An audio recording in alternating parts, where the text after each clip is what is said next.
Nah, sekarang kita udah ada di tahap yang paling exciting, yaitu AI agent. Nah, AI agent sendiri itu secara definisi adalah digital tool yang dirancang untuk melakukan tugas secara otonom berdasarkan input data atau trigger tertentu.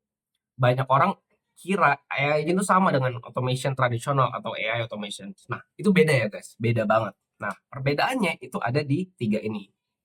Traditional automations biasanya menggunakan static rules yang kaku, eksekusi berdasarkan logika, cocok untuk tugas-tugas yang repetitif seperti notifikasi atau pemrosesan data terstruktur.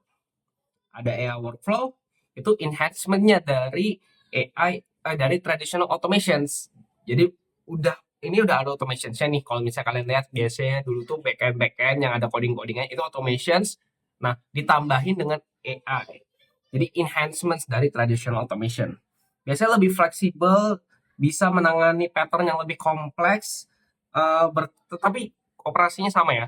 Dalam struktur logiknya dia harus menggunakan sedikit backend juga. Dan yang terakhir itu ada AI agent. Nah, ini yang paling advance nih. Biasanya udah bisa decision making-nya, udah ada real time interaction-nya, tetap autonomous, tapi dia juga bisa beradaptasi, bisa menganalisis situasi dan tentukan action terbaik secara mandiri. Pan kita menggunakan apa ya? Yang pertama misalnya ada basic automations, itu untuk tugas repetitif sederhana. Ada AI workflow, ini proses yang butuh AI intelligence, tapi tetap terstruktur. Ada AI agents, ini kebutuhannya beradaptasi ya, real time dan strategic decision making. Jadi ditentuin dulu aja, misalnya ketika mau membuat sesuatu, apakah sebenarnya cuma butuh basic automations atau butuh AI workflow atau AI automations. Nih sorry, gue tambahin dikit AI workflow atau AI automations atau workflow ya.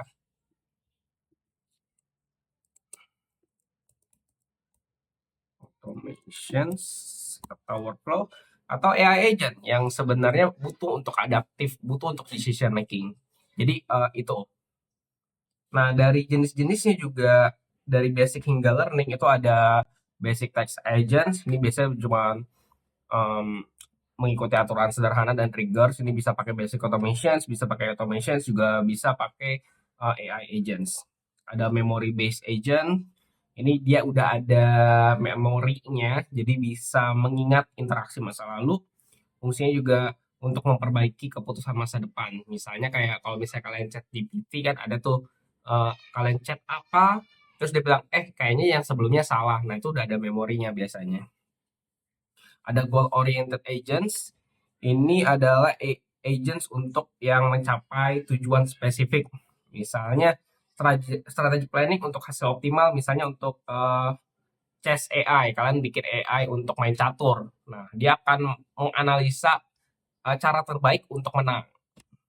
Ada utility based agent, ini akan menimbang berbagai macam faktor untuk memaksimalkan hasil efisiensi. Contohnya ada surprising Uber yang menyesuaikan tarif berdasarkan demand. Jadi biasanya mereka akan terus mengupdate based on supply and demand. Dan terakhir ada learning agents, ini yang paling advance. Ini dia punya kemampuan terus belajar, memperbaiki behavior, dan dia bisa beradaptasi berdasarkan experience dan konteks yang berubah-ubah. Contohnya ada ChatGPT. Nah, ChatGPT kan tuh udah yang benar-benar paling advance lah ya. Nggak semua orang bisa buat level sampai kayak ChatGPT juga gitu. Nah, kalau misalnya di Mac.com untuk buat AI agentnya itu kalian bisa, jadi kita dari awal dulu, kita bisa ke tab yang samping. Nah, ini ada di kiri, ada AI agents, beta. Nah, awal-awal kalian akan create agent dulu guys. Nah, create agents, kalian harus connectin dulu nih, add. Kalian bisa pilih mau pakai apa. Mungkin kalau standarnya semuanya bakal pakai OpenAI. Di sini kalian tinggal masukin connection name, API key, dan organization ID. Nah, untuk awal-awal kalian akan bikin dulu nih agent name-nya apa, kalian pilih modelnya apa. Misalnya modelnya mau GPT-4.1 atau GPT-4.1 mini, nah itu bisa kalian pilih. Dan kalian masukin sistem prompt-nya. Nah, sistem prompt-nya nanti bakal ditaruh di sini. Gue udah ada buat sebelumnya, mungkin kita bisa langsung lihat aja. Ini di configure, kita lihat di sini. Nah, jadi bakal seperti ini guys. Ini nanti bakal ada namanya di sini, kalian tinggal bisa pilih nama. Terus juga ada sistem prompt. Nah, ini sistem prompt yang akan jadi general prompt, general atau global prompt-nya. Nah, ini ada berbagai macam. Terus untuk di Mac.com itu udah ada yang namanya knowledge base atau konteks. Nah, di sini kalian bisa tambahin aja langsung add knowledge base. Kalian bisa masukin TXT, PDF, doc, Google Google apa file doc lah jatuhnya. Mau pakai Microsoft Word, mau pakai Google apa ya, kalau misalnya Google apa ya, Google pakai kali ya. Bisa pakai doc, bisa pakai CSV, bisa pakai MD ataupun pakai JSON. Nanti tinggal di drag and drop di sini. Nah, ini bisa ngasih apa ya, knowledge dasar lah. Misalnya kalian bikin AI aja untuk bisnis kalian. Kalian bisa masukin tuh semua info bisnis kalian itu ke dalam sini. Nah, di bawah sini ada MCP. MCP ini bisa membuat AI agent kalian bisa digunakan sama software lain. Bisa digunakan sama software lain. Nah, kalian tinggal bikin create connections, tinggal dipilih, kalian save, nanti bakal ada tokennya. Terus yang terakhir ada sistem tools. Sistem tools ini adalah gunanya membuat skenario yang akan dijadikan alat oleh AI agents-nya. Jadi kalau misalnya kita bahas sebelumnya, AI agents baru bisa dibilang AI agents kalau mereka punya alat-alat yang bisa digunakan. Nah, disinilah tools-toolsnya, sistem toolsnya yang bisa kita pakai. Misalnya di sini ada generating captions, generating image, draft content creation, posting Facebook, dan topic request. Setelah kalian isi ini semua, kalian bisa texting dan training di sini nih. Kalian bisa masukin, halo buatkan, halo carikan saya topik buat hari ini. Nah, dia akan thinking, dia akan jalanin skenario topik request.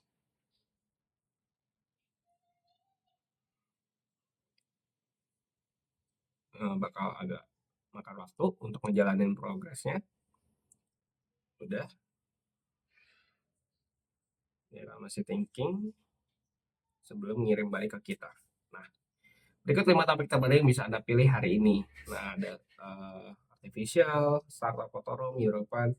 Nah, ini bisa kalian pilih nanti baru dijadikan topik atau dijadikan social media post. Nah, AI agent seperti yang tadi gue bisa bilang, AI agent itu akan terbagi mulai dari satu AI agent utama. Nah, kalau AI agent utama dia bakal ada kayak seperti ini. Nah, ini AI agent utama dan bakal menggunakan skenario sebagai tools. Kalau misalnya di sini jatuhnya ada AI agent utama.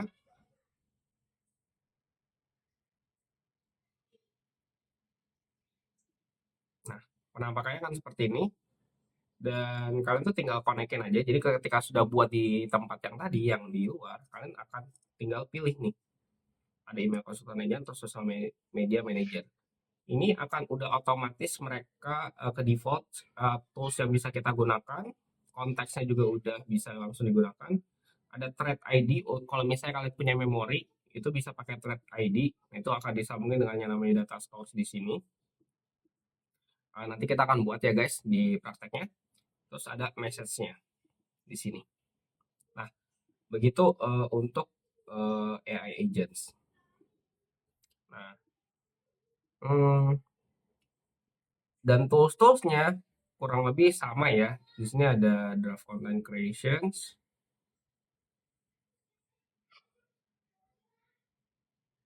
Ini tools yang kita bisa pakai. Oke, kita akan ambil salah satu yang akan kita coba lihat gimana sih kalau misalnya settingannya ya untuk AI agents.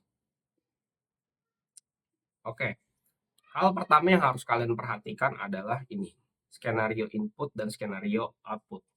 Jadi skenario input ini, oh ini belum ada ya. Oke, kita comeback, kita cari yang ada.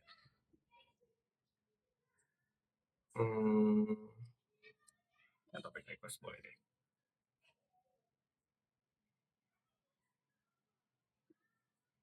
Oke, nah ini skenario input. Oh, di sini juga tidak ada. Oh, karena ini cuma topik request ya. Oke, draft content creation harusnya ada sih.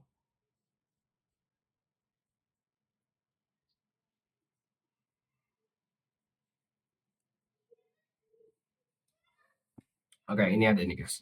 Skenario input dan skenario output ini hal yang perlu kalian perhatiin pertama-tama. jatuhnya adalah skenario input ini adalah data yang akan kita kirim atau kita terima dari AI agent yang utama. Dan hasilnya akan kita taruh di skenario output. Misalnya di sini ada draft content sebagai outputnya, ini ada descriptions-nya, dan image prompt juga bakal dikeluarkan. Kalau misalnya yang kedua yang harus kalian perhatiin ketika ngebuat tools untuk AI agent adalah schedule setting. Kalau misalnya schedule settingnya nggak kalian setting di on demand, maka skenario tidak akan bisa dianggap sebagai tools. Kenapa? Karena on demand ini akan ngasih tahu untuk AI agentnya, oh skenario ini bisa dipakai kapan aja oleh AI agents. Kalau nggak ditaruh, mungkin tidak akan bisa digunakan.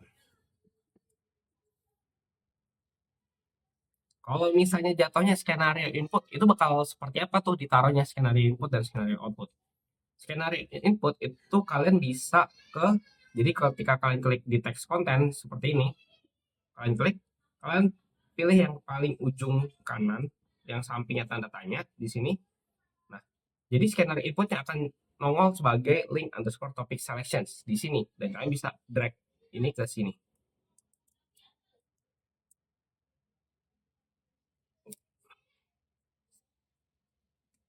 Save dulu.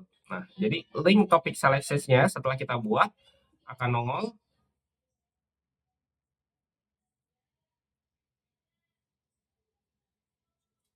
di sini. Oke? Ingat, samping ini. Nah, kalau skenario outputnya bakal nongolnya di mana? Jadi setelah diproses nih, ada data store apa segala macam, kita akan bikin skenario return output. Nah, jadi kalau misalnya return output ini, coba kita delete dulu, kita plus, kita skenario, kita akan klik return output. Nah, skenario outputnya akan nongol seperti ini.